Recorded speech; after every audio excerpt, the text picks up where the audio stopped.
Welcome to the dark night. The listing had been vague. Remote cottage, untouched by time, ideal for quiet contemplation. For Elias Thorne, a disillusioned sound engineer seeking refuge from the cacophony of city life, it sounded perfect. The cottage, nestled deep within a forgotten valley, was indeed untouched by electricity, by plumbing, and seemingly by human presence for decades. Its stone walls, thick with ivy, exuded a silence so profound it felt like a physical weight. On his first night, a strange hum began.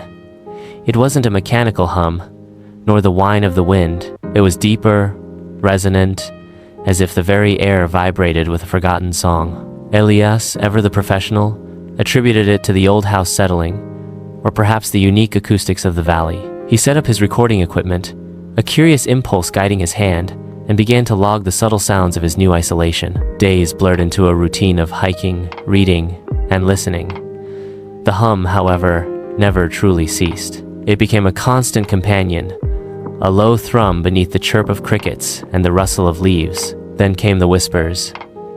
Faint at first, like static on an old radio, they seemed to emanate from the walls themselves.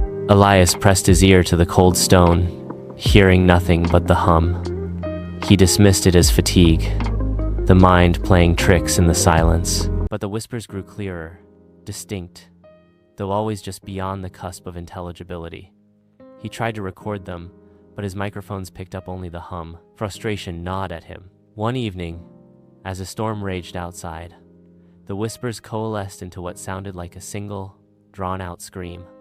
It was muffled, as if coming from deep within the stone. Elias grabbed a flashlight, his heart pounding. He began tapping the walls, listening for any hollow spots. In the master bedroom, behind a crumbling plaster patch, he found it, a small, almost invisible crack.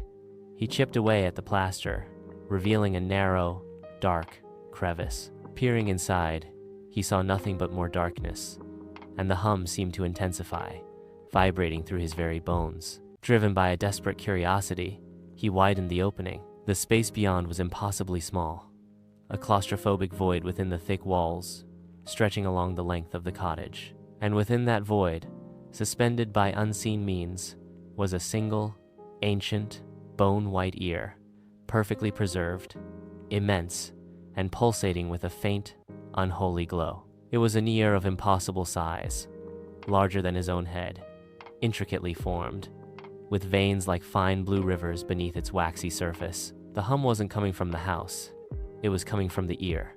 And the whispers, the screams, they were the very echoes of the world outside, drawn into its cavernous depths. As Elias stared, mesmerized and horrified, the ear slowly began to rotate, its opening turning towards him. A tiny, almost imperceptible vibration rippled through the air, and then a voice. Not a whisper, not a scream, but a deep, resonant voice, clear as a bell, spoke from the ear. "You've been listening," it rumbled, the sound filling his mind, bypassing his ears entirely. "Now it's time to truly hear." Panic seized Elias. He stumbled backward, dropping his flashlight. The room plunged into darkness, save for the faint glow of the ear. He could feel the hum resonating within his skull, a sickening pressure. The voice returned, growing louder, more insistent, no longer speaking, but implanting thoughts directly into his consciousness. Images flooded his mind, forgotten conversations, ancient sorrows, the desperate pleas of those long dead who had once inhabited this valley.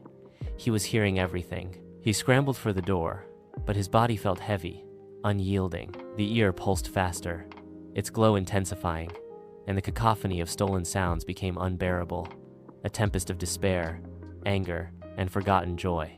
He could hear the first human who built these walls, their every breath and thought. He heard the whisper of the wind 1,000 years ago, and the silent growth of the ivy around the stones. Elias collapsed, clutching his head. The hum was now a roar, the whispers a deafening chorus.